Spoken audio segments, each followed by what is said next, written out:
আলাইকুম বন্ধুরা, আজ আমি আপনাদের সাথে শেয়ার করতে চলেছি পিভট টেবিলের দ্বিতীয় পর্ব। তো থাম্বনেল দেখে আপনারা অবশ্যই বুঝে গেছেন সেটা কি। গত পর্বে আমি আপনাদের দেখিয়েছিলাম কিভাবে পিভট টেবিলে ডাটা প্রেজেন্ট করতে হয় এবং সহজে ডাটা নিয়ে কাজ করতে হয়। এখন পিভট টেবিলের বেশ কিছু সেটিংস আছে। আমি আগের যে পিভট টেবিলে গেলে আপনারা এখানে দেখবেন। গত পর্বে যদিও আমি বলেছি যে পিভট টেবিল নামে নতুন একটা ট্যাব এখানে হয়। তো আমার উচিত ছিল পিভট টেবিল সম্পর্কে আরো একটু বিস্তারিত প্রাইমারি লেভেলে আপনাদেরকে গত টিউটোরিয়ালে জানানো উচিত ছিল। সেটা হলো পিভট টেবিলের এই সেটিংস গুলো সম্পর্কে। তো যা হোক, আমি সেটা স্কিপ করে গিয়েছি। এই পর্বে আমি আপনাদের সেই সম্পর্কে বিস্তারিত জানার চেষ্টা করতেছি। এখানে হলো ফিল্টার, কলাম, রোজ, ভ্যালুস। এই জিনিসগুলো কি? এখানে ফিল্টারে জিনিসটা হলো ওই জিনিসটা, এখানে আপনি যদি কোনো যিনি ডাটাকে ফিল্টার করে দেখতে চান পিভট টেবিলের ভিতরে, সেক্ষেত্রে এখানে পিভট টেবিলে সেই ডাটাটা আপনার ফিল্টার অপশনে আপনার দিতে হবে। সাপোজ এই ডাটার ভিতরে আমি যদি ইয়ারটাকে ফিল্টারে দিই তাহলে দেখেন কি হয়। একটু জুম করি তাহলে আপনাদের দেখতে সুবিধা হবে। এই যে ইয়ারটা এখন আমার ফিল্টার অপশনে আছে। এখন আমার যেহেতু এখানে ডাটাগুলো দেখেন এখন কত শর্টলি সামারাইজড হয়েছে, কত চমৎকার। এখন আমি সাপোজ আমার 2023-এর ডাটা লাগবে, আমি 23 কিন্তু মাল্টিপল সিলেকশন থেকে জাস্ট ক্লিক করে সব ডাটাও, সব ইয়ারের ডাটাও নিতে পারি। আর আমি আমার পছন্দ মতো ডাটাও নিতে পারি। সাপোজ আমার 22-এর ডাটা লাগবে, 22-এর ডাটাই কিন্তু সামারাইজ হবে অটোমেটিকলি। সেম ওয়েতে আবার আপনার যদি সব ইয়ারের ডাটা লাগে, আপনি সব ডাটাই সিলেক্ট অল করে দিবেন, দেন ওকে।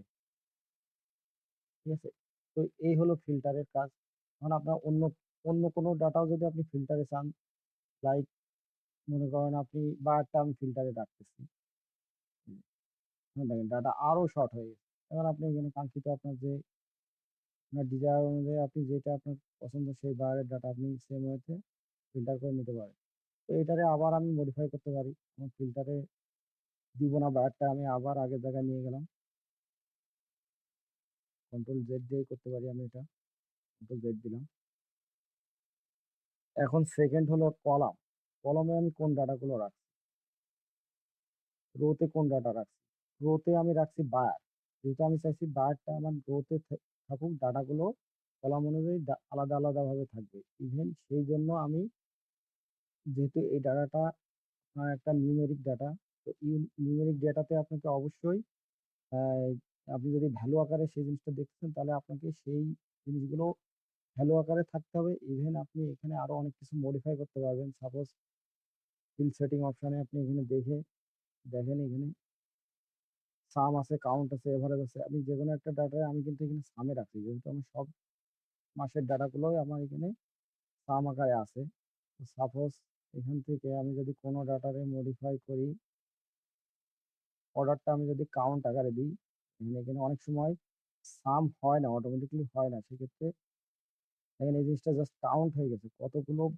সাপোজ বিএ বায়ারের এই অর্ডারটা কাউন্ট কতগুলো অর্ডার ছিল, 57টা অর্ডার ছিল। ঠিক আছে, but that is not our desired result.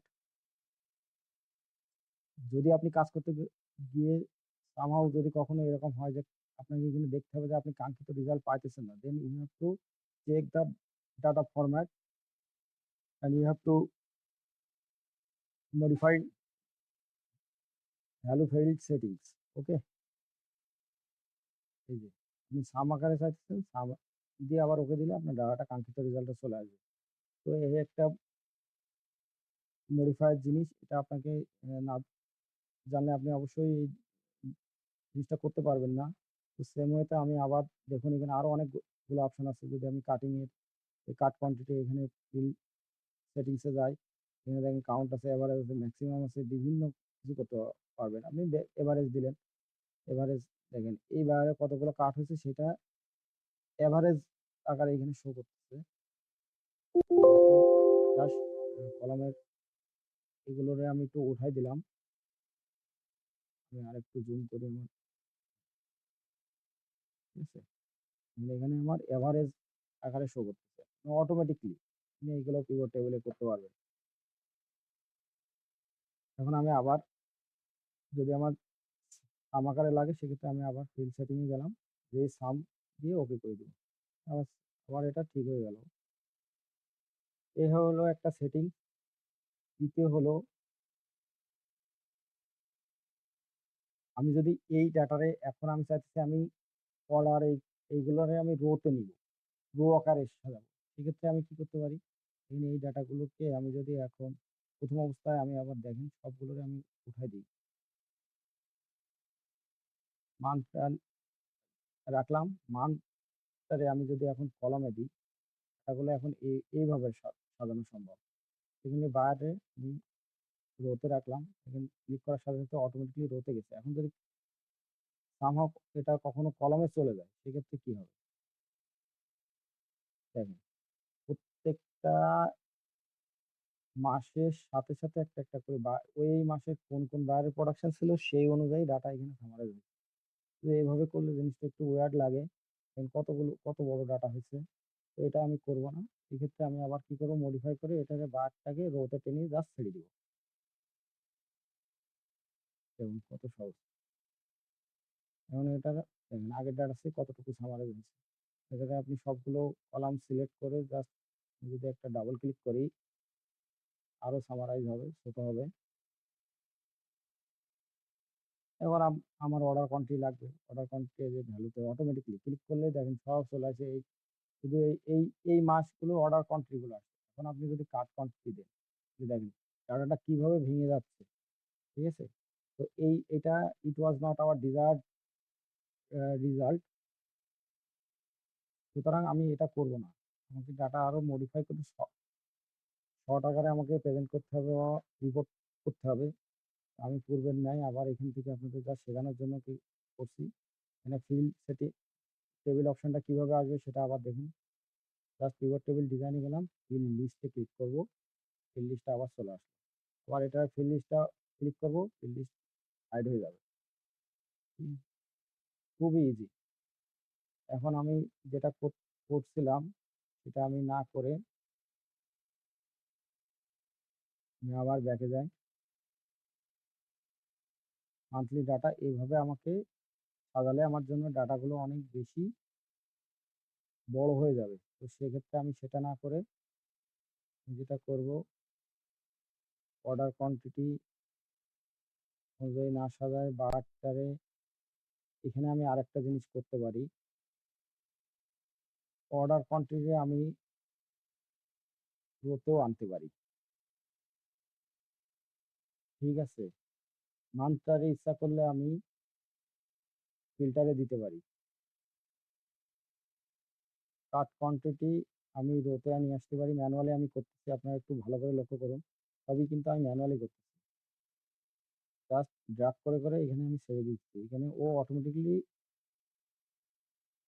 ভ্যালুতে যাচ্ছিল। আমি সেটাকে ড্রাগ করে এখানে ছেড়ে দিচ্ছি। দেখেন এবার ডাটাগুলো কি হয়েছে। খুবই বিশ্রী লাগছে। ঠিক আছে? এখানে এটা দিয়ে কেউ কখনো বুঝবে না যে আসলে কি ঘটনা হয়েছে। সুতরাং এটারে আমি আবার মডিফাই করব। এগুলো সবই উঠাই দিলাম। আমি আবার পূর্বের ন্যায় যেভাবে সাজিয়েছিলাম আবার সেখানে যাব। আমার রিপোর্টটা ছিল এইভাবে। মাউন্টটা ছিল আমার কলামে, বায়ারটা ছিল নিচে।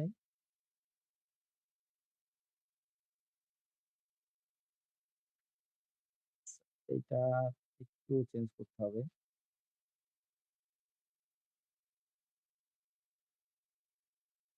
অর্ডার কোয়ান্টিটি, কাট কোয়ান্টিটি এগুলোকে আমি চেঞ্জ করি। বায়ার মান্থটারে আমি অমিট করে দিই। এখানে অর্ডার কোয়ান্টিটি, কাট কোয়ান্টিটি, আবার আমি শিপমেন্ট কোয়ান্টিটি, সেন্টার, রিজেকশন এভাবে আবার আমি সাজিয়ে নিলাম। এখন আমার যদি মাস ওয়াইজ লাগে সেক্ষেত্রে মান্থটারে আমি কলামে রাখলাম, এই ফিল্টারে রাখলাম সরি। এখানে আমি ফিল্টার অপশন থেকে আমি এখান থেকে করে নিতে পারি। আর যদি আমি না চাই, না আমি ফিল্টার অপশনে দিব না, সেক্ষেত্রে আমি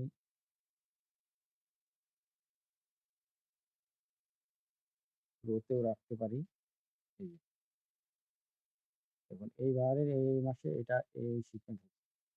এই ডাটাটা একটু বড়, বাট এটাও খারাপ না। বেশ ভালোই ফরম্যাট। এটাও করা যায়। এটার পরিবর্তে আমি আরেকটু চেঞ্জ করতে পারি।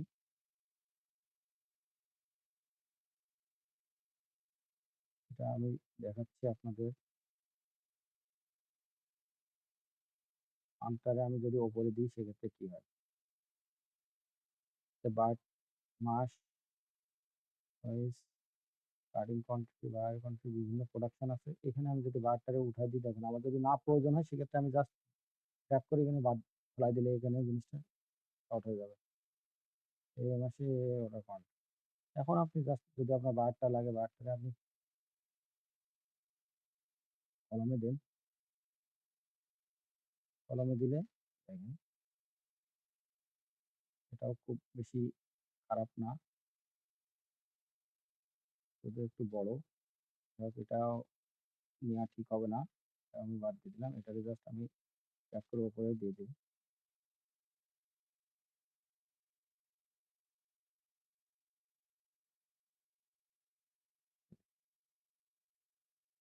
ঠিক আছে?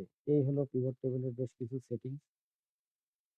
এর বাইরেও আরো কিছু সেটিংস আছে। এখানে আরেকটা জিনিস সবসময় হয় যে, যেটা এই ডাটা থেকে হবে কিনা আমি এই মুহূর্তে বলতে পারছি না। সেটা হলো পিভট টেবিলে আরেক কিছু সেটিংস আছে যেখানে এখান থেকে আপনি পাবেন। জাস্ট এই যে পিভট টেবিল এনালাইজ, এখান থেকে অপশন, অপশন থেকে ডিসপ্লে। ডিসপ্লে দেখুন এখানে ক্লাসিক পিভট টেবিল লেআউট। আমি আমি যেহেতু 2001 ইউজ করতেছি, তো এখানে অটোমেটিক্যালি পিভট টেবিলের ক্লাসিক মোড অপশনটা অটোমেটিক্যালি চালু থাকে। এটা সাধারণত যারা এরা পূর্বের ভার্সনগুলো ইউজ করতেছেন সেখানে থাকে না। এটাকে চেক করে নিতে হয়। সেক্ষেত্রে কোন ক্ষেত্রে করে নিতে হয় সেটাও আমি আপনাদের দেখাচ্ছি।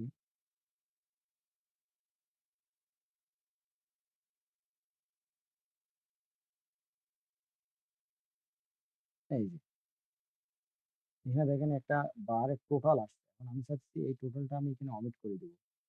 সেক্ষেত্রে আপনার ডেফিনিটলি ক্লাসিক ওই পিভট টেবিল অপশন থেকে ডিসপ্লে ক্লাসিক এইটা অপশনটা অন করা লাগে।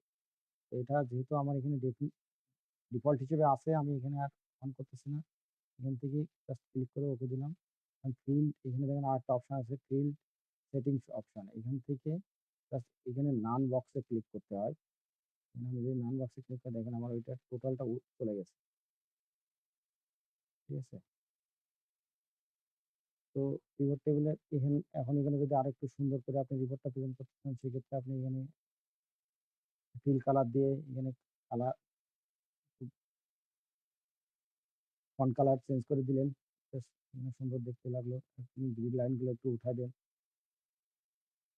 এখানে ভিউতে যেয়ে গ্রিড লাইনগুলো একটু উঠায় দিলাম। আমি সাধারণত সবসময় এটাই করি। গ্রিড লাইন উঠিয়ে দিয়ে কাজ করতে আমার বেশি ভালো লাগে। এখানে বোঝা যায় না আসলে কোন সেল থেকে কোন কিছু কি করা হয়েছে যে কারণে আমি এটা পছন্দ করি।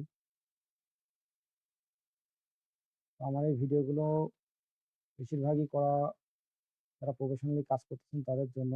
বিগিনারদের জন্য আমি এখনো ওরকম তেমন কোনো ভিডিও আপলোড করি নাই। তো চিন্তাভাবনা আছে সবার জন্য ভিডিও আপলোড করার। আস্তে, আস্তে চেষ্টা করব। আপনারা যদি পাশে থাকেন এবং আপনাদের কি ধরনের প্রবলেম, অফিসিয়াল কাজ করতে আপনারা কি ধরনের সমস্যার সম্মুখীন হচ্ছেন, সেগুলো যদি আপনারা কমেন্ট করেন আমি I will try to solve your problem. তো আজকের মতো এখানেই শেষ। ২য় পর্বটা শেষ করতেছি। ৩য় পর্বতে আমি আরেকটু পিভট টেবিলে আরো বেশ কিছু অপশন আছে সেগুলো নিয়ে আপনাদের জানাবো ইনশাআল্লাহ। সবাইকে subscribe my channel and press the bell icon so that you can get notification right away when the video is uploaded.